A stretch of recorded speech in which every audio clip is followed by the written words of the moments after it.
CMS situational update. This is an informational item. That's what this should be the agenda. Yes.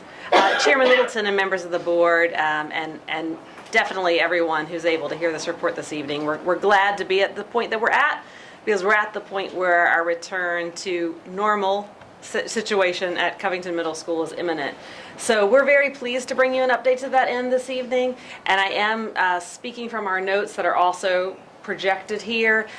Included in those notes, just making sure everyone is aware, those blue links, those blue underlines are hyperlinks, okay? And they will take you to more information if you are interested in finding that way through our online agenda. So we're very excited that our teachers and staff were able to return to the building today.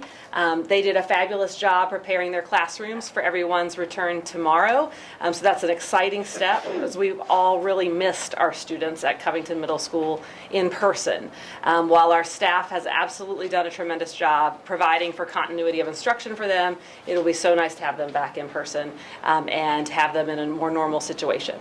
So the last few weeks have, of course, been challenging as we've wanted to investigate serious concerns from the community, and we sought to understand exactly what happened on January 31st and to ensure that that building was safe for all students, all staff, all teachers. And one of the things that occurred during that time is we relied on a whole series of trusted partners who helped us test and analyze the building in what was a very iterative and methodical process. It's very difficult to actually mention all of those partners because there were so many, because the board, we really appreciate your authorization to let us work with all available experts to make sure we did that work very thoroughly. That work did take a little longer than any of us had originally hoped, but we're delighted to have the confidence we have now at this time. So over the past few weeks, based on that information, we've made several updates to the building itself. As you're probably aware, but I want to make sure I reiterate, we did remove an older oven that was not burning efficiently, and we repaired an overhood in the kitchen that was not operating at peak performance, that being the cafeteria kitchen, the kitchen where we prepare our food. We repaired an air handling unit that was also on the third floor, or what I tend to refer to as the roof, to improve ventilation overall. We have added additional carbon monoxide detectors to the school, and they are currently in every classroom throughout the building, as well as a variety of common areas to provide students, teachers, staff, visitors, parents, extra reassurance if there ever was a future issue that we might know about it. And we conducted also a deep cleaning of the building.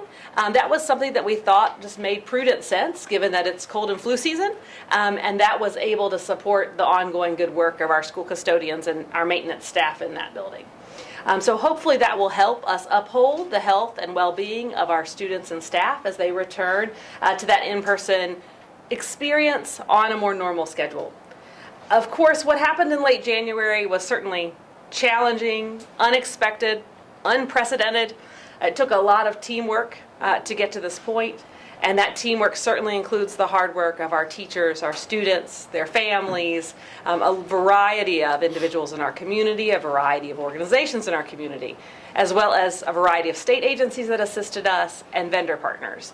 And all of that needs to be recognized. All of that work provided additional insights, observations, policy recommendations, things that will move forward in the future.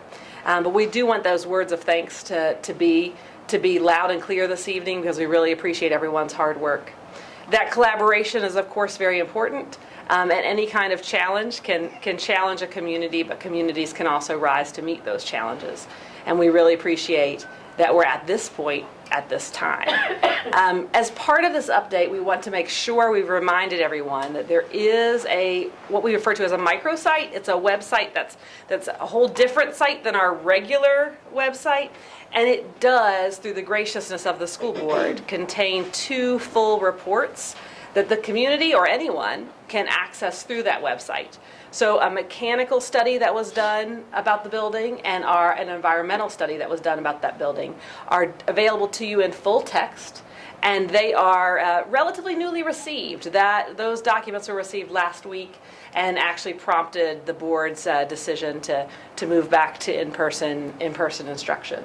So really want to highlight the website as a tool. It also has a tool to provide additional feedback to allow for refinement of our frequently asked questions page.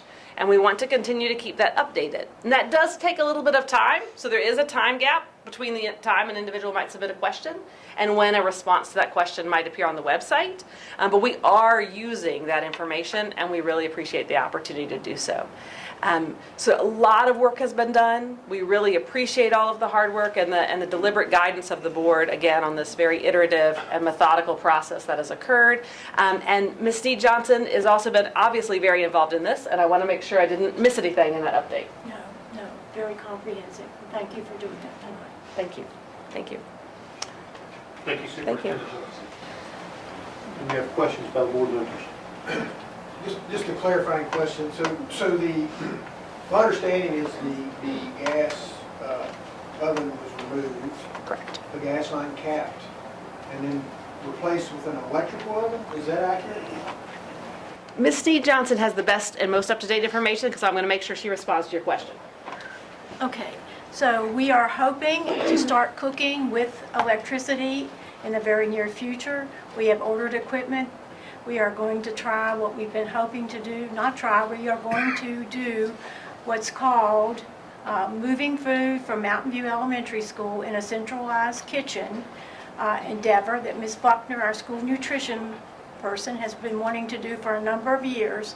So food will be coming from Mountain View Elementary School each and every day, hot and ready to serve our students breakfast and lunch, while we continue to explore the best way to complete the kitchen that was all gas. We are moving to an electric kitchen in that building.